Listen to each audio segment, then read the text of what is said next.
Friends అనకాపల్లిలో రైలు ప్రమాదం. Railway శాఖ కీలక ప్రకటన. ఈ విషయాన్ని తెలియాలంటే గనక వీడియో అయితే మీరు కంప్లీట్‌గా చూడండి. అప్పుడే మీకు కంప్లీట్ ఇన్ఫర్మేషన్ ఏంటో అర్థమవుతుంది.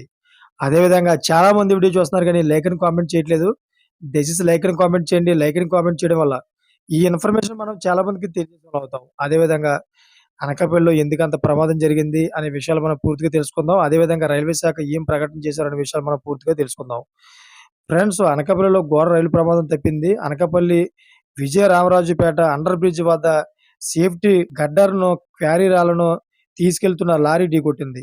అయితే ఈ క్రమంలో సేఫ్టీ గడ్డర్ ఢీకొనడంతో రైల్వే ట్రాక్ పక్కకి జరిగింది. దీంతో రైలు ప్రయాణికులకు అంతరం ఏర్పడింది. అయితే అండర్ బ్రిడ్జ్ వద్ద సేఫ్టీ గడ్డర్‌ను లారీ ఢీకొనడంతోనే పైన ఉన్న రైల్వే ట్రాక్ పక్కకి జరిగింది. అయితే ఇదే సమయంలో ఆ మార్గంలో నడుస్తున్న గూడ్స్ రైలు వచ్చింది. అయితే ట్రాక్ పక్కకి జరిగిన విషయాన్ని గుర్తించిన గూడ్స్ లోకో పైలట్ వెంటనే రైలును నిలిపివేశారు. దీంతో ప్రమాదం తప్పింది. ఈ ఘటన కారణంగా విజయవాడ నుంచి విశాఖ వెళ్లే రైళ్లు ఆలస్యంగా నడుస్తున్నాయి. కశింకోట వద్ద గోదావరి, విశాఖ ఎక్స్‌ప్రెస్‌లను నిలిపివేశారు. యలమంచిలిలో మహబూబ్‌నగర్ ఎక్స్‌ప్రెస్‌ను నిలిపివేశారు. కొంత సమయం తర్వాత మరో ట్రాక్ పైకి నుంచి రాకపోకలను పునరుద్ధరించారు. దెబ్బతిన్న రైల్వే ట్రాక్‌ను సిబ్బంది మరమ్మతులు చేపట్టారు. ఇదిలా ఉండగా అనకాపల్లిలోని క్వారీ లారీలు బీభత్సం సృష్టిస్తున్నాయి. కూటమి నేతల కనుసంపన్నంలో అక్రమ మైనింగ్ జరుగుతోంది. దీంతో అడ్డు అదుపు లేకుండా బ్లాస్టింగ్ చేస్తున్నారు.